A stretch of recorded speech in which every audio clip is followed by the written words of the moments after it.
Salam sejahtera kepada Dr. Chong Yen Wan, pensyarah subjek etika pengurusan. Saya, Jivita Anak Perempuan Morgan, nombor matrik 274207, ingin membentangkan tentang satu filem yang bertajuk The Smartest Guys in the Room. Saya akan memulakan dengan sinopsis filem ini untuk mudah difahami. Filem bertajuk The Smartest Guys in the Room ialah sebuah dokumentari yang dikeluarkan pada tahun 2005. Pengarah filem ini adalah Alex Gibney.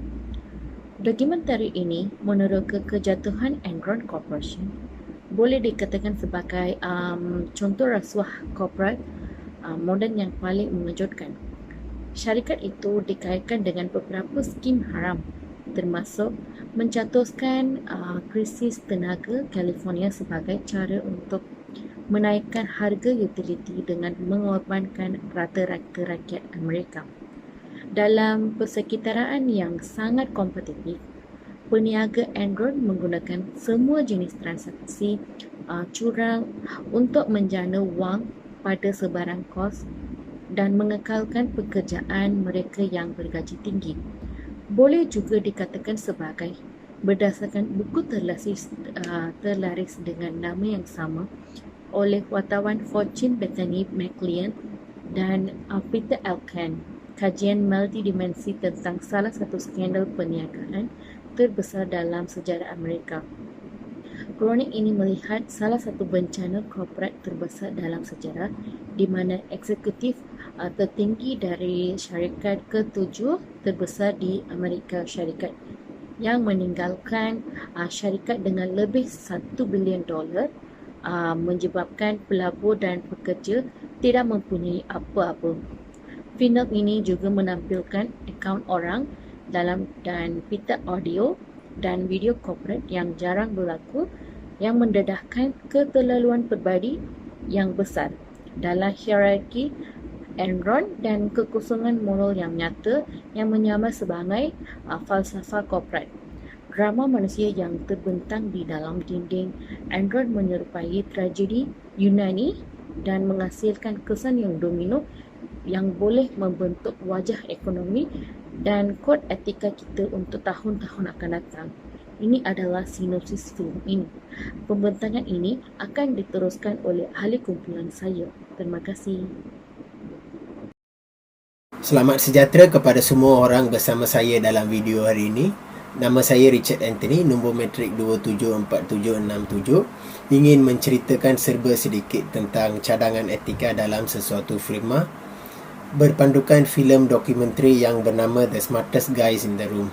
Kajian awal daripada saya dan ahli-ahli kumpulan saya didapati beberapa cadangan etika yang perlu dipatuhi oleh firma. Antaranya adalah menyediakan skim perlindungan pekerja. Ia merupakan perkara yang paling penting dalam meningkatkan produktiviti, menyediakan peluang sama rata dalam pasaran buruh dan mengekalkan tenaga kerja stabil serta fleksibel. Dalam filem yang dinyatakan tadi, kebangkrapan Enron membawa kepada pengangguran lebih kurang 20,000 pekerja dengan faedah persaraan dan pension mereka hilang disebabkan penyelewengan perakaunan mereka dan ketamakan wang. Selain itu, pekerja yang bersikap moral dan sosial adalah amat penting dalam mana-mana organisasi kerana ia memastikan pelaksanaan apa jua program serta matlamat dicapai dengan baik serta beretika. Berdasarkan filem The Smartest Guys in the Room, setengah pihak tidak bersikap moral dan bersepakat dengan kejahatan bagi merancang penyelewengan wang akaun firma mereka. Pengamalan kod tingkah laku yang tidak sehat juga adalah salah satu sebab syarikat Enron mengalami kebangkrapan. Sebagai pekerja yang bertanggungjawab, mereka harus bekerjasama untuk mengekalkan kesihatan dan keselamatan, menghormati hak manusia, bersaing dengan adil, mengelakkan konflik penting bagi meningkatkan prestij sesebuah firma. Kebanyakan masalah di sesuatu firma bermula apabila pekerja tidak bertelus antara pekerja-pekerja lain. Ini akan menyebabkan individu itu bekerja dalam persekitaran kurang selesa dan mereka terpaksa berlakon depan semua pekerja dalam Dia selesa tetapi tidak. Firma Enron perlu bertanggungjawab dalam memahami dan mengambil tahu tentang perasaan pekerja-pekerja bagi mengelakkan berlakunya kegiatan kurang sihat. Bukan sahaja itu, tanggungjawab korporat juga memainkan peranan yang paling penting dalam membentuk sesuatu firma. Tanggungjawab korporat melibatkan komitmen yang tinggi, kelakuan beretika, kesesuaian dan prestasi alam sekitar. Apabila tanggungjawab korporat dilaksanakan dengan betul, sesuatu firma itu dapat meningkatkan produktiviti pekerja, kepuasan terjamin untuk pelanggan, pengurangan kos, peningkatan reputasi dan imej firma, dan sumbangan untuk pengurangan kemiskinan dan promosi pembangunan. Secara keseluruhannya, filem The Smartest Guys in the Room menggambarkan tentang pengamalan sikap etika yang tidak bermoral oleh pekerja-pekerja syarikat Enron sehingga syarikatnya menjadi bankrupt. Kesimpulannya, bagi kejayaan sesebuah firma, firma itu sendiri dan pekerjanya perlu bersikap etika yang bermoral bagi mengelakkan berlakunya seperti syarikat Enron. Sekian, terima kasih. Assalamualaikum warahmatullahi taala wabarakatuh dan salam sejahtera buat pensyarah dan semua rakan-rakan seperjuangan. Saya Muhammad Fahmi bin Hamsan bernama matrik 274261, ingin membentangkan iaitu part saya, iaitu cadangan etika yang berkaitan dengan orang kata movie yang kumpulan kami pilih, iaitu The Smartest Guy in the Room. Cadangan etika yang pertama yang boleh saya cadangkan ialah perlindungan kumpulan sosial, iaitu objektif etika perniagaan adalah untuk memberikan perlindungan kepada pelbagai kumpulan yang terlibat dalam perniagaan seperti pengguna, kerajaan, pemihutang, pemegang saham dan lain-lain. Itu cadangan etika yang pertama. Yang kedua, berdasarkan nilai moral dan sosial. Ini merangkumi peraturan dan prinsip moral dan sosial untuk menjalankan perniagaan. Prinsip sosial perlindungan pengguna, kesejahteraan, pelakuan tambang kepada kumpulan sosial, layanan kepada masyarakat. Iaitu cadangan etika yang ketiga, iaitu kod tingkah laku.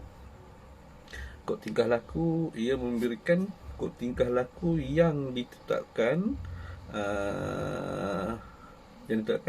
memberikan panduan mengenai apa yang harus dilakukan dan apa yang tidak boleh dilakukan untuk kesejahteraan masyarakat dan menjalankan perniagaan yang beretika. Yang keempat, sukarela. Perniagaan harus adil dan jujur dalam semua urusannya, walaupun untuk mengawasi kepatuhan ada undang-undang, tapi undang-undang ini bukan satu yang harus ditegakkan oleh undang-undang, tetapi harus dipaksakan sendiri dan diikuti oleh semua pekerja. So yang keenam, saya istilah relatif. Perubahan etika dari perniagaan ke model perniagaan. Mungkin berlaku bahawa satu amalan perniagaan yang beretika terbukti menjadi pantang larang bagi yang lain. Yang seterusnya, iaitu poin yang seterusnya menjadi telus. Dalam perniagaan, komunikasi dan keterusan yang jelas sangat penting. Setiap pihak berkepentingan seperti pengguna, pekerja dan lain-lain tidak boleh sesat mengenai fakta yang bersangkutan. Poin yang seterusnya, keperluan pelanggan harus diutamakan. Setiap organisasi harus berusaha untuk bekerja demi kepentingan yang terbaik pelanggannya. Pelanggan dan keperluan harus diberi keutamaan. Poin seterusnya, tanggungjawab korporat. Syarikat berfungsi sebagai entiti undang-undang yang berasingan yang mempunyai tanggungjawab moral dan etika tertentu. Tanggungjawab ini tidak dapat dibandingkan dengan kod moral peribadi pengurus yang mengendalikan syarikat. Kewajipan mungkin luaran atau dalaman. Iaitu poin yang terakhir, iaitu tanggungjawab ekonomi. Tanggungjawab ini berdasarkan sifat ekonomi tindakan seorang individu. Sebagai contoh, sebilangan ahli perniagaan menganggapnya baik untuk meminjam, sementara yang lain mungkin menganggapnya tidak bermoral. Maaf. So untuk part saya itu cadangan etika. Itu saja yang saya benarkan. Sekian, terima kasih.